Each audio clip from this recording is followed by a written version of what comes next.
What if the greatest power you have is the silence you choose? This isn't about revenge, it's about reclaiming your peace without saying a word. Follow this path, and you'll never be pulled into their chaos again. There comes a moment in life when you realize that not everyone deserves a seat at your table. Not because you're better than them, but because you've worked too hard for your peace to give it away for free. You've survived storms no one saw. You've stitched wounds with your own hands. And now that you finally stand on your feet, calm and composed, some people still try to pull you back into the chaos they refuse to leave behind. Toxic people don't always look dangerous. Sometimes they come with smiles. Sometimes they speak the right words, but you can always feel them, draining your energy, unsettling your thoughts, leaving you questioning your worth after every interaction. And the worst part, they often make you feel like you're the one overreacting, like you're the problem. But there's a quieter power you can access, a stillness that doesn't scream for revenge, but chooses peace. The Stoics knew this. They didn't teach us to become cold. They taught us to become clear. When Epictetus said, "It's not what happens to you, but how you react to it that matters," he wasn't asking you to suppress your feelings. He was teaching you where true control lives. Not in the world, not in others, but in your response, in your silence, in the door you choose to close and never reopen. You don't have to fight every battle. You don't need to explain your boundaries.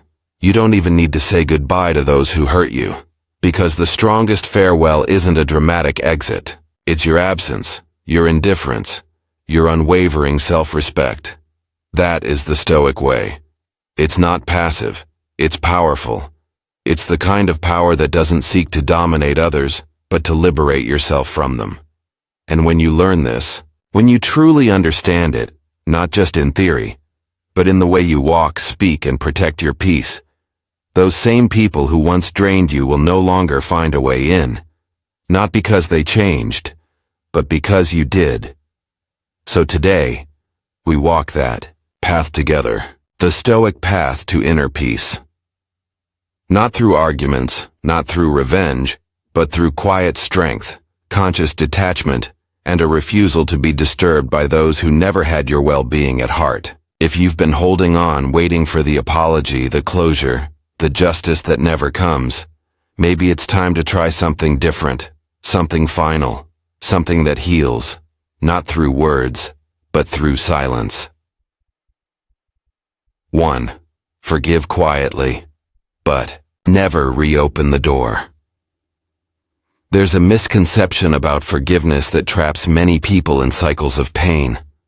We're told that to forgive means to forget, to let go, and to welcome the person back into our lives, as if healing requires the relationship to be restored. But that's not what the Stoics believed.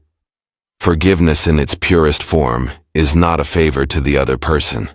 It is a form of self-liberation. It's not about saying what you did was okay. It's about saying what you did no longer controls me. And, in that quiet decision, not shouted, not announced, you release yourself from the emotional grip they had on you. But make no mistake, just because you forgive does not mean you leave the door open. Toxic people often return not because they've changed, but because they want to see if you have. They test the locks. They knock softly at first, disguised as regret or nostalgia. And if you hesitate, if you give even a crack of attention, they slip in with the same patterns wrapped in different excuses.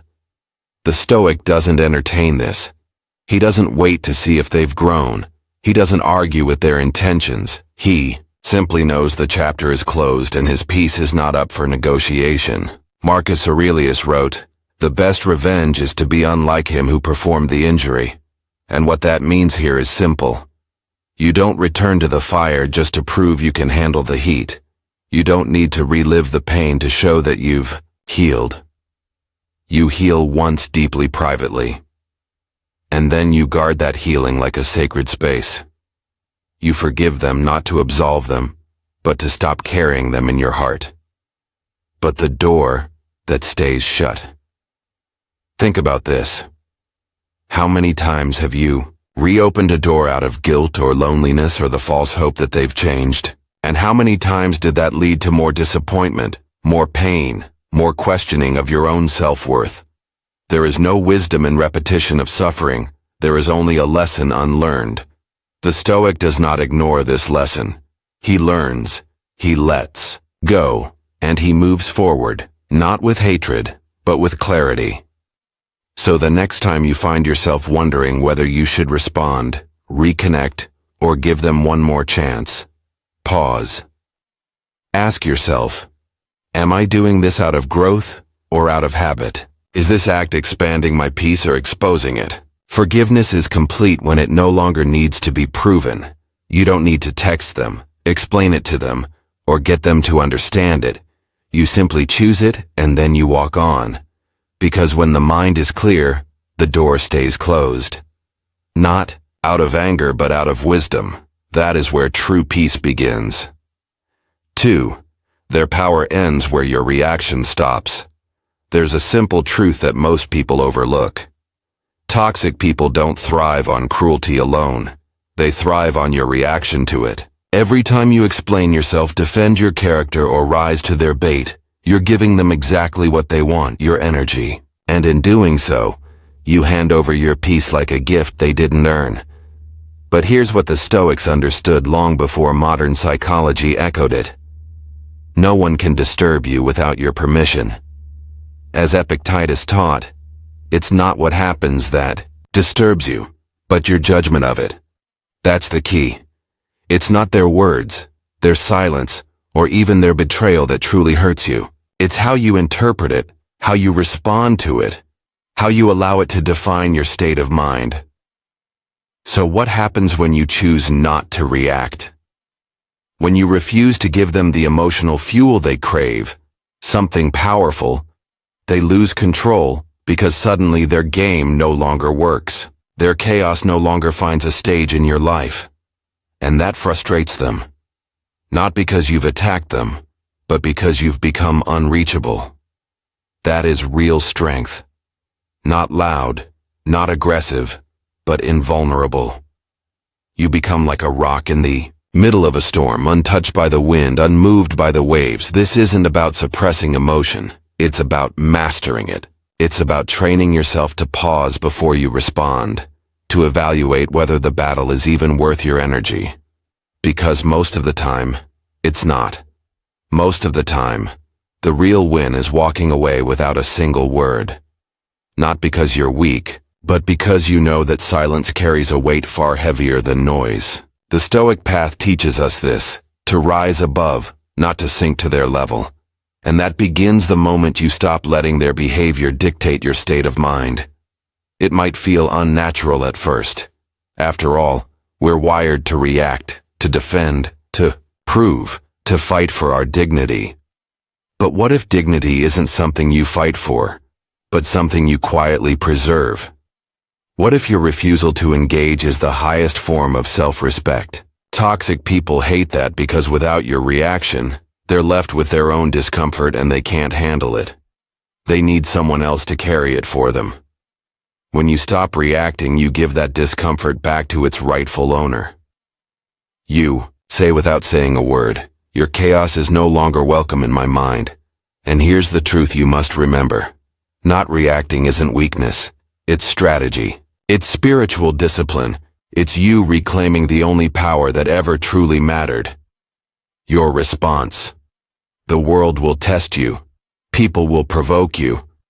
But the Stoic stands firm, unmoved, knowing that the moment he chooses peace over performance, he wins. 3. Toxic people. Feed on your energy. Starve them with silence. Toxic people rarely come looking for solutions. They come looking for reactions. They don't feed on peace. They feed on the conflict they create, your frustration, your explanations, your raised voice. That's their nourishment. The more you try to reason with them, the more they twist your words. The more you defend yourself, the more they find ways to pull you back into their chaos. And if you're not careful, You'll spend years trying to explain yourself to someone who has already decided not to understand you. That's not miscommunication. That's manipulation. This is where silence becomes not just an act of restraint, but a weapon. Not the cold silence of passive aggression, but the stoic silence. Calm, composed, unbothered. Because when you choose not to engage, not to defend, not to react, you shift the dynamic. You starve the chaos, and in time they grow weaker. Not because you fought harder, but because you've refused to fight at all. It's a strange kind of power, isn't it? The ability to remain still when someone else is trying to stir you. The ability to look them in the eye and offer no fuel. That's not being cold. That's being in control. Seneca once wrote, "The greatest remedy for anger is delay. And in the pause, in the delay, in the refusal to respond immediately, you create distance. That distance becomes your protection. Because here's the truth, not everyone deserves your emotional labor. Not every attack deserves an answer. Some people speak not to resolve, but to dominate. And the more words you give them, the more room they take inside your mind. But silence, when chosen wisely, is a locked door they can't pick. It leaves them outside. It forces them to sit with their own noise, and it reminds them with painful clarity that they no longer have access to your peace. You might worry that your silence will be misunderstood, that they'll paint you as heartless, cold, or arrogant. But ask yourself this: why does their opinion still matter? Why is their misunderstanding of your boundaries more important than your well-being? The Stoic doesn't need validation from those he's chosen to walk away from. His silence is not his weakness, it's his clarity. It says everything that needs to be said without wasting a single breath. And maybe for the first time you give yourself that gift. The gift of no longer explaining your pain to those who caused it. The gift of no longer keeping the door cracked for someone who only brings in darkness. The gift of complete intentional silence. Because once you understand that your energy is a currency, and they've been overdrawing from your account for years, the only answer left is this: stop giving. Withdraw your attention. Reclaim your space. And let your silence do what your words never could. 4. Silence is strength, not weakness. In a world that shouts, the quiet ones are often misunderstood. We're taught that to be powerful, you have to be loud. That if you're right, you should prove it. That if someone disrespects you, silence means surrender. But the Stoics knew something different, something deeper. They knew that true strength isn't loud.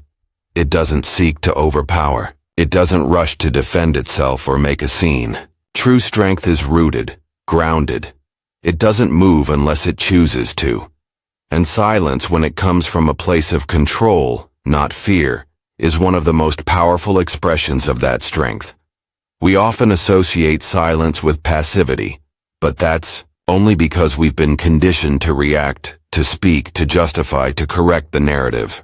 But imagine this. Someone lies about you, twists your words, provokes you, yet you remain still. Not because you're defeated, but because you're free. Because their chaos no longer deserves a reply. That silence, it echoes louder than any argument. It unsettles those who rely on your reaction to feel relevant. And that's why it's so powerful, because it says, without saying anything, you no longer have access to me. Seneca once wrote, "It is not that we have a short time to live, but that we waste a lot of it. And we waste so much of it trying to prove ourselves to the wrong people, arguing with the insecure, explaining ourselves to the dishonest, trying to find peace with those who benefit from our confusion." But the Stoic sees through that. He doesn't fall for the bait. He doesn't react to every insult, every whisper, every challenge, because he knows a lion does not turn when a small dog barks. This kind of silence is not coldness. It's precision. It's knowing which battles to fight and which ones to walk past.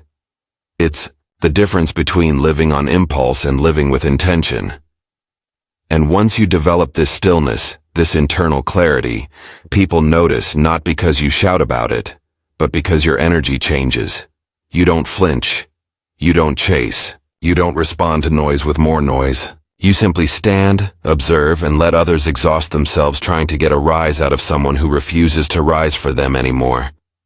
But to reach that point, you have to let go of the need to be understood. That's hard, because we all want to be seen, to be heard, to be acknowledged. But the Stoic doesn't chase external understanding. He finds peace in internal alignment. He knows that silence, when chosen, is not avoidance. It's mastery. It's a clear message. I know who I am. I know what I value, and I don't need your permission to protect it. This kind of silence requires courage. It's not about bottling up emotion. It's about channeling it. About stepping away not because you're afraid, but because you've grown. Because you've realized that not every injustice needs a reaction. Some simply need distance. So if you're dealing with someone who keeps testing your peace, who pushes your buttons, doubts your decisions, or tries to drag you into conflict, try this. Don't respond. Not with sarcasm, not with defense, not with explanation. Just observe, breathe, and remain still. That silence will speak volumes. It will say, I'm no longer available for this conversation. And in doing so, you rise above the noise, not by force, but by presence, because the strongest voice is the one that knows when not to speak. 5. Boundaries don't need justification. One of the most liberating truths you'll ever embrace is this: your boundaries are not up for public debate. You don't owe anyone an explanation for protecting your peace. You don't need to justify the space you create between yourself and someone who drains your energy. Yet, so many of us feel guilty the moment we say no. We fear being called selfish, dramatic, or cold. So we over-explain. We soften our voice. We apologize for having needs. But in doing that, we betray the very boundary we're trying to set. The Stoic doesn't ask for permission to draw the line. He draws it quietly, clearly, and once. Not out of cruelty, but out of self-respect. Marcus Aurelius reminded us the tranquility that comes when you stop caring what they say or think or do, only what you do. That's the core of it. A boundary is not a rejection of others. It's a commitment to yourself. It's the moment you say, I'm no longer willing to abandon myself just to make others comfortable. Think about how much time we spend trying to explain our distance. We say things like, I just need time, or I've been really busy, or it's not you, it's me. All because we're afraid that a firm, unapologetic boundary will make us look bad. But the truth is, those who are truly healthy and secure will respect your space. They won't question it. They won't demand a detailed report. It's only the ones who are benefiting from your lack of boundaries who will protest when you finally build one. And that's exactly why your boundary doesn't need a backstory. It doesn't need to be written in soft language or wrapped in disclaimers. It just needs to be lived, not as a rule you broadcast, but as a quiet, consistent way of being. The Stoic doesn't announce, I'm cutting you off. He simply stops giving access to those who don't deserve it. He doesn't explain the walls he builds, because he knows what they're protecting. This is especially difficult when it involves people you've loved, helped, or invested in. People who've seen your vulnerability. But that's precisely why boundaries matter even more in those situations, because the ones closest to us can also cause the deepest harm when left unchecked. And your silence, your distance, your limits, they are not a punishment. They are a form of protection, of clarity, of healing. When you set a boundary and someone asks why, it's okay to simply say, because I needed to. That's enough. Your peace is enough. Your growth is enough. And you don't need to shrink it down to make it digestible for someone else. The moment you start explaining your worth, you invite it to be questioned. And that's not strength, that's compromise. So if you've been holding back, waiting for the right words to justify your boundaries, let this be your permission to stop, to walk away without guilt, to say no without explanation, to reclaim the time, the energy, the self-respect that you've spent too long giving to those who didn't honor it. Because the Stoic knows boundaries are not walls of bitterness, they are doors of wisdom. And you don't have to ask anyone if it's okay to close them. 6. Walk away without noise or drama. There's a kind of exit that doesn't involve yelling, tears, or long-winded goodbyes. It's the quiet kind.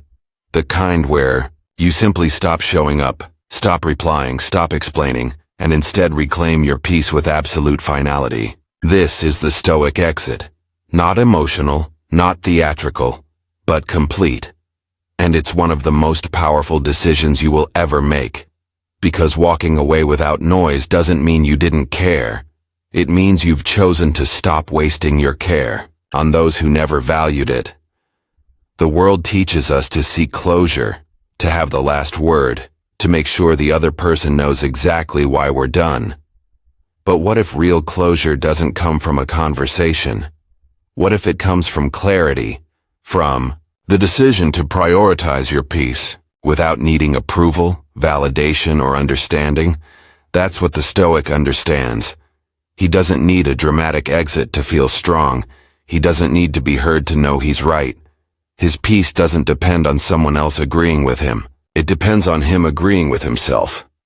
Walking away quietly is not a sign of weakness. It's a reflection of emotional maturity. When someone mistreats you, manipulates you, or repeatedly disrespects your value, you don't owe them a dramatic conclusion. You owe yourself a new beginning. And that new beginning starts when you leave. Not just physically, but emotionally, without turning around to check if they noticed. Toxic people thrive on drama. They want you to erupt, to argue, to say something regrettable because it keeps the cycle going. It gives them another scene to dissect, another opportunity to twist your words. But silence, calm, focused, intentional silence, that breaks the cycle. It closes the curtain. It denies them the audience they crave. And in doing so, it robs them of the control they once had over your emotions. It's not always easy. There's a part of you that will want to explain, to be understood, to get closure. But closure isn't about them understanding you. It's about you understanding yourself. It's about knowing deep down that you gave enough, tried enough, endured enough, and now enough is enough. You walk away not because you're giving up, but because you're waking up. The Stoic doesn't slam the door. He simply walks through it, never looking back. He doesn't broadcast his absence. He lets the silence speak for him. And that silence says everything. It says, I've outgrown this. It says, I no longer need this in my life. It says, I choose peace over proving a point. So if you're holding on, hoping for the perfect moment to leave, waiting for them to change, or crafting the perfect goodbye, consider this. You don't need their permission to let go. You don't need to explain your healing process to those who caused the wound. All you need is the courage to leave quietly, completely, and with full intention. Because the most powerful exits aren't the ones that echo through arguments. They're the ones that echo through absence. The ones that leave no open doors, no unfinished business. Just a clean, quiet break. A decision to protect your soul without making a scene. 7.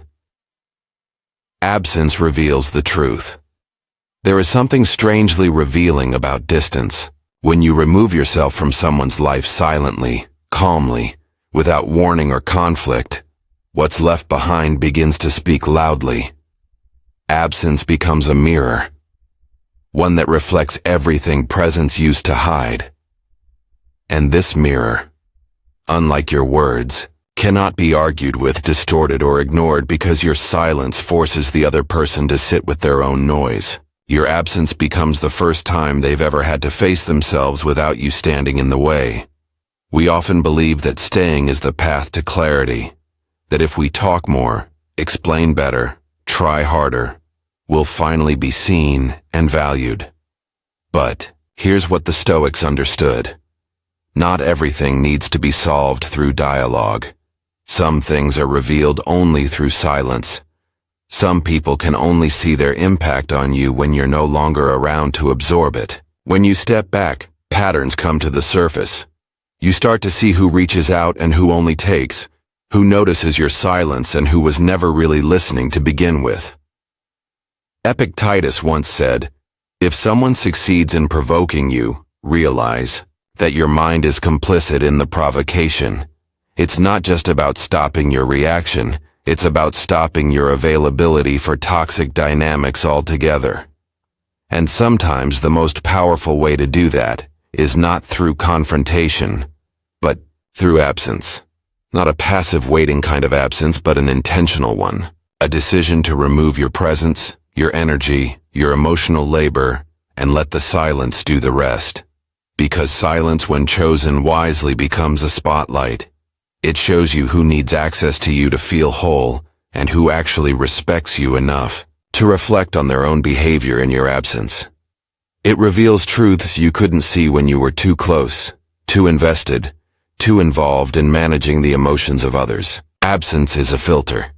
It separates what is genuine from what was convenient, and what you learn in that space you can't unsee. For many, this process is painful. We don't want to disappear. We want to be understood, appreciated, missed. But here's the hard truth. If someone only starts valuing you when you're gone, they never truly valued you at all.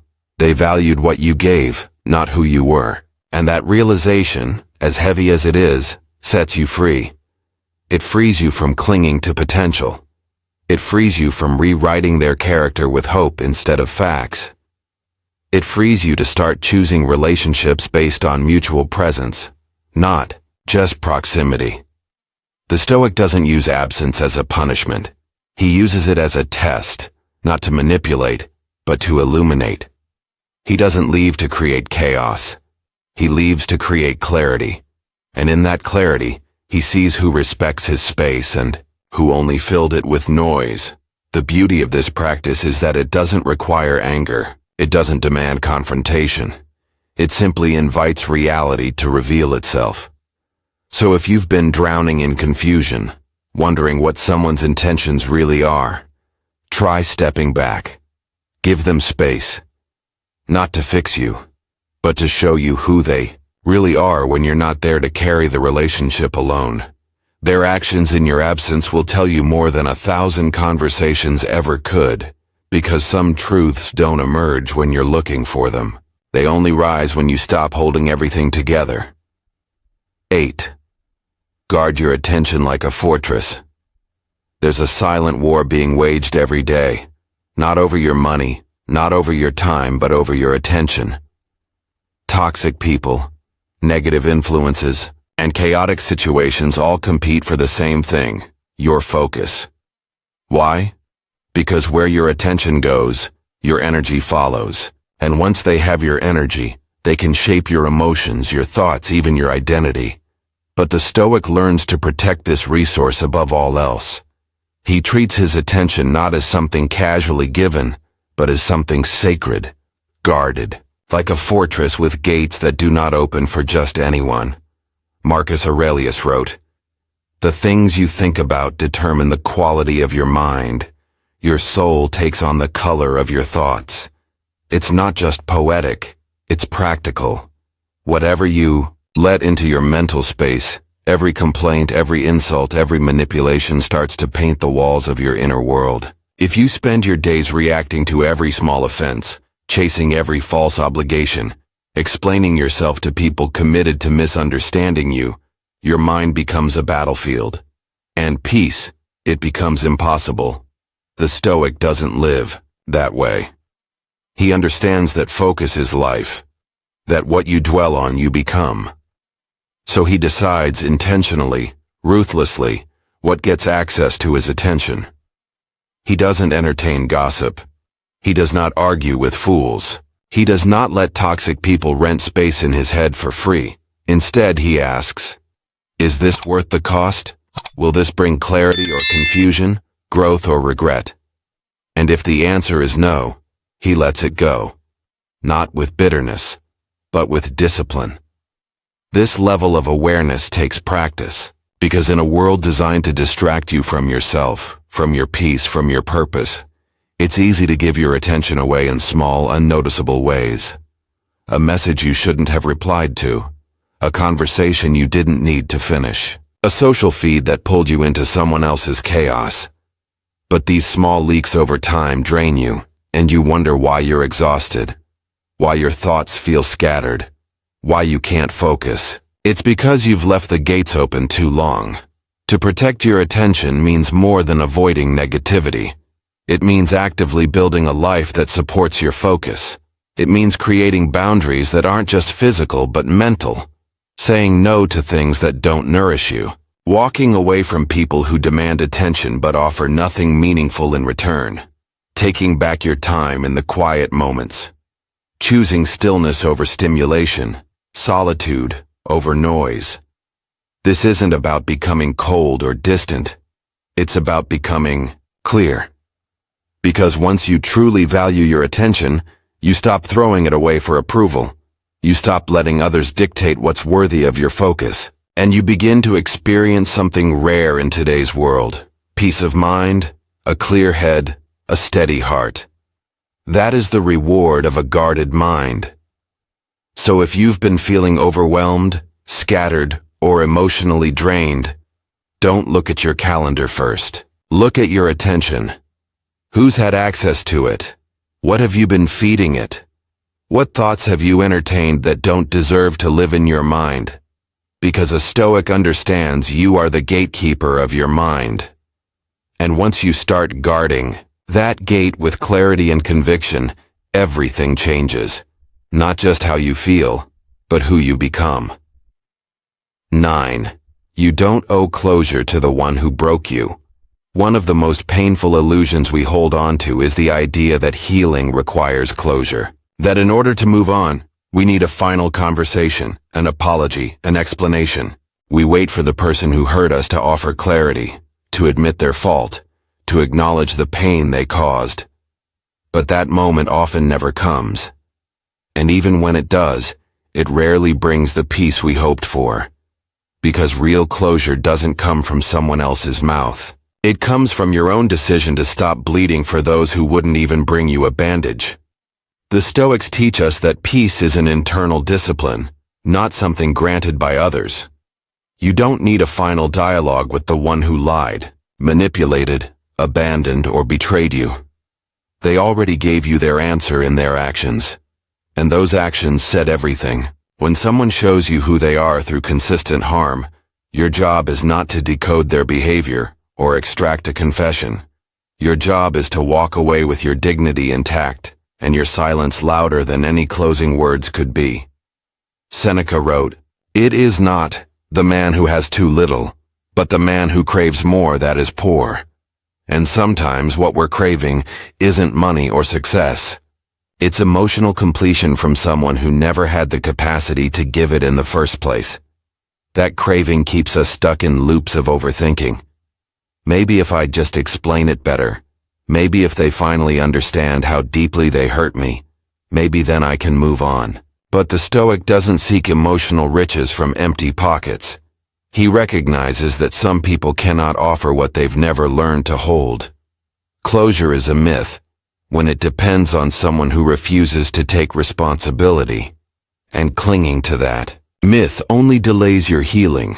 The longer you wait for them to make things right, the longer they stay in control. Not of your life, but of your peace.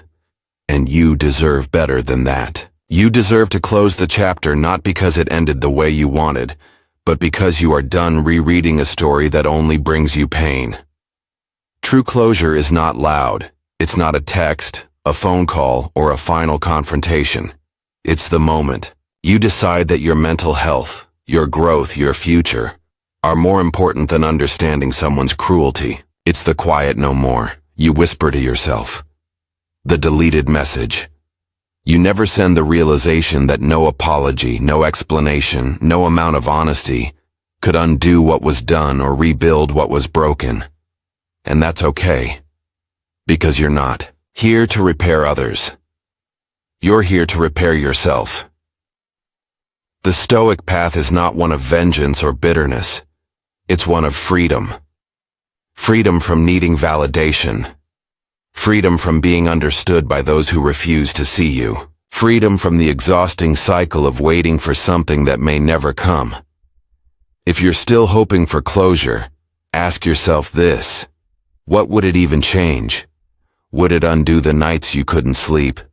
Would it erase the emotional weight you carried alone? Or would it just delay your healing one more day? You don't owe closure to the one who broke you. You owe clarity to yourself. You owe yourself the choice to move forward without waiting. To say this is over, not because they said it, but because you did. And in that decision, you take back your power. 10. You are not meant to stay where you are. Disrespected. There is a subtle but dangerous lie many of us internalize that if we just love more, give more, tolerate more, eventually we'll earn the respect we deserve. We stay in relationships, friendships, or environments where we're quietly dismissed, openly criticized, or emotionally sidelined. Not because we don't know we're being disrespected, but because we hope our patience will turn the tide. But the truth is, respect is not something you can beg for. It's not earned through sacrifice or suffering. It's revealed in how others treat you when they think you'll never leave. And if someone continually shows you that they don't respect your voice, your time, your worth, your duty is not to convince them otherwise. Your duty is to leave. The Stoic does not remain in places where his value is questioned. He does not stay silent while his dignity is slowly eroded.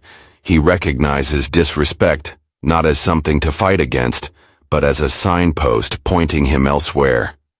Marcus Aurelius reminds us the impediment to action advances action. What stands in the way becomes the way. If disrespect stands in your way, then leaving becomes your way, your path forward. Not with anger or revenge, but with certainty. But let's be honest, leaving isn't easy. Especially when there's history, love, shared dreams. Especially when you've invested so much of yourself trying to fix what's broken. But the hard truth is this. No amount of effort can sustain something that thrives on your absence of boundaries. And the longer you stay in that space, the more you begin to internalize the disrespect. You start to doubt your worth. You begin to accept silence where there should be support, criticism where there should be care, neglect where there should be presence. Over time, you shrink. Not all at once, but slowly, quietly. You make yourself smaller to keep the peace. You tolerate more to avoid conflict. You start walking on eggshells just to be tolerated. And that isn't love. That isn't loyalty. That is emotional erosion. And the Stoic refuses to live that way. He knows that life is too short to waste in places that drain your soul just to keep appearances. Walking away from disrespect doesn't mean you hate the other person. It means you finally love yourself enough to stop settling for less than your standards. It means you're no longer available for mistreatment disguised as jokes, criticism framed as just being honest, or emotional manipulation masquerading as love. It means you've realized something powerful. Peace is more important than proximity, and dignity is more important than loyalty to dysfunction. When you remove yourself from environments that disrespect you, something beautiful happens. Your confidence starts to return. Your clarity sharpens. You begin to attract people and situations that mirror your self-respect, not your wounds. But none of that can happen until you choose to leave the space that teaches you to question your value. So if you're waiting for the disrespect to stop for them to finally see your worth, consider this. What if the very act of staying is what convinces them they never have to change. What if your silence is being read as consent? The Stoic doesn't stay to prove a point. He leaves because his peace is the point.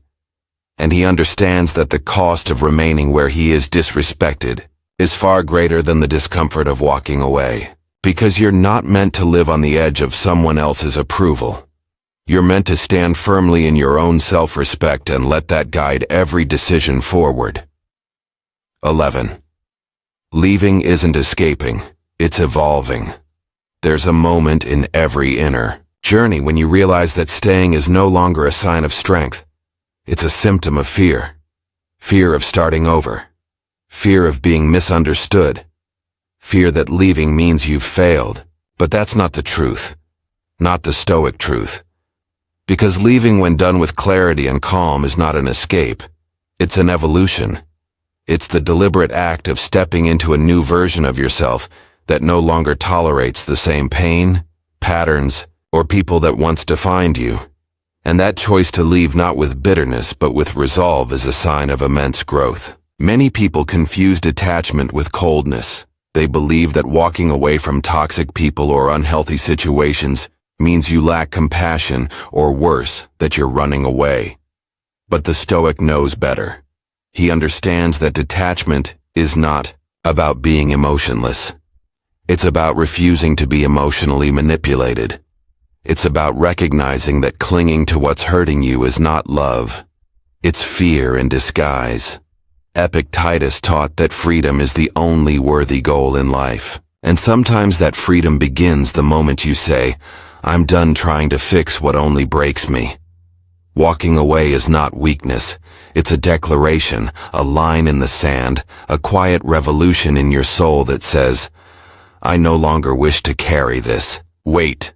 You're not fleeing. You're ascending. And yes, it may hurt. Yes, it may confuse others. But your path is not for their understanding. Your evolution doesn't need their validation. Leaving becomes necessary when staying means abandoning yourself. When the space you occupy starts to shrink your spirit, cloud your mind, or dull your light, that's when it's time to go. Not in anger, not in haste, but in peace. And that kind of exit is powerful because it's not reactive. It's intentional. It's you reclaiming authorship over your own story and refusing to let anyone else write your ending. Still, the world will try to guilt you for it. They'll say you changed, that you're not the same, and you'll have to smile and say, that's the point. Because evolving means outgrowing old roles. It means breaking cycles, shedding identities that were never yours to begin with. It means allowing discomfort to shape you into someone who no longer waits for things to get better, but becomes better and walks away. It's important to understand that evolution doesn't always come with applause. Sometimes it comes with silence, with solitude, with the ache of starting over. But the Stoic embraces that solitude. He sees it not as loneliness, but as space. Sacred. Space for transformation. Because what you gain when you leave what no longer serves you is far more valuable than what you lose. And what do you gain? You gain clarity, confidence, self-respect. You gain the quiet knowledge that you are no longer stuck in survival mode, that you don't have to keep proving your worth to people who never saw it. You stop chasing peace from those who only offered chaos. And in that moment, you stop escaping and start evolving. So if you're standing on the edge, uncertain whether to go or stay, ask yourself this: am I holding on out of hope or out of habit? Am I here because I'm growing or because I'm afraid to grow alone? Because the Stoic knows, when you leave with clarity, you're not running, you're rising. And no one rises by staying in the same place they were broken. 12. Let your composure be the final word. There comes a point where you stop explaining, stop defending, stop proving, and you simply stand not with arrogance, not with defiance, but with composure. That quiet strength, that unshakable calm becomes your final word, because you've learned that in the presence of chaos, noise, or personal attack, Your greatest power is not a sharp reply. It's a steady presence. One that doesn't flinch. One that doesn't feed the fire. One that says without saying a thing, "You no longer have the ability to move me."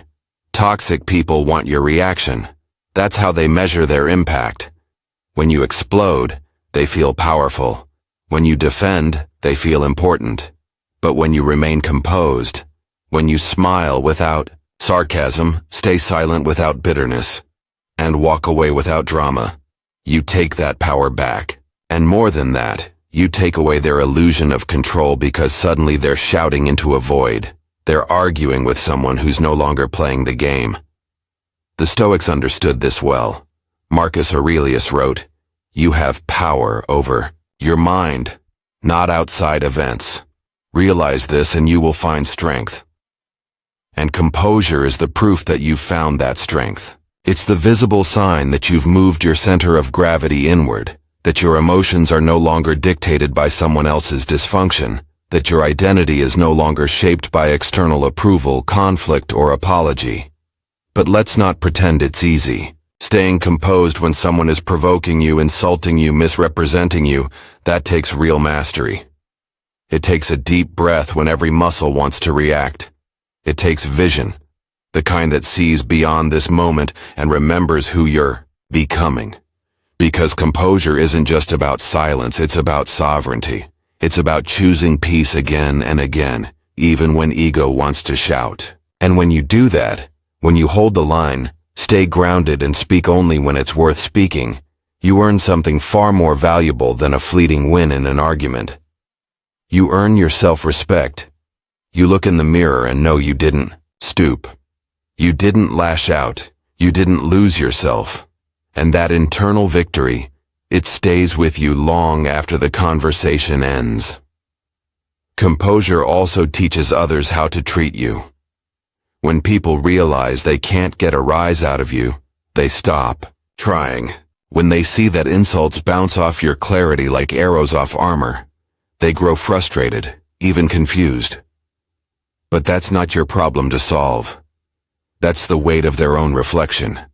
And you're too busy moving forward to carry it for them. The truth is, the world doesn't need more reaction. It needs more restraint. More people who can stay calm in chaos, who can protect their energy without explanation, who can say, "I choose not to participate in this," and mean it. That's the Stoic path. Not cold, not distant, just sovereign. So let your composure be the final word, not because you're afraid to speak, but because you've evolved past the need to prove anything. Your silence, your stillness, your peace, they are enough. And in a world full of noise, that is the loudest message of all. You do not control how others treat you. You only control how long you allow them to. That single sentence is a quiet revolution. It shifts the power dynamic entirely because we spend so much of our lives trying to fix to reason, to earn better treatment from people who are not willing to give it. We try to explain ourselves to those who've already decided not to listen. We sacrifice our peace for the illusion that we can change someone else's behavior if we just show them how much we care. But care alone is not a cure for toxicity, and love without boundaries becomes self-destruction. The Stoics taught us that power begins the moment we stop trying to control others and start mastering ourselves. You can't change someone's nature. You can't force someone to respect you, value you, or treat you well. But you can control how long you stay. You can control what you respond to. You can control whether you allow their presence in your life to continue draining your spirit, or whether you step away and close the door. You are not weak for walking away. You are not cold for choosing peace. You are not heartless for refusing to be used. You are simply awake. Awake to the fact that your life is too precious to waste in emotional war zones where your value is questioned more than it is celebrated. You are not here to be everyone's emotional punching bag. You are here to rise, to grow, to protect your stillness like a sacred flame. And that begins by understanding that your reaction is your responsibility, and so is your freedom. So from this day forward, carry this reminder. Your peace is not a product of how others behave. It is a reflection of what you allow, and you have the right, the responsibility to allow less, to require more, to walk away sooner, to speak less, to preserve your power, not in anger, not in bitterness, but in mastery. And when someone asks, why didn't you respond or why did you leave? You don't owe them a speech. Let your composure answer. Let your silence answer. Let your new life answer. Because the Stoic doesn't fight every fire. He simply stops walking into flames. Conclusion. The Stoic path is not about indifference. It's about depth. It teaches us not to be ruled by chaos, not to validate toxicity with attention, and not to measure our worth by how much we endure. You are not here to prove anything to those who misunderstand your silence. You are here to master peace so profoundly that the storms around you lose their voice. Your silence, your clarity, your composure, these are not just responses, they are revolutions.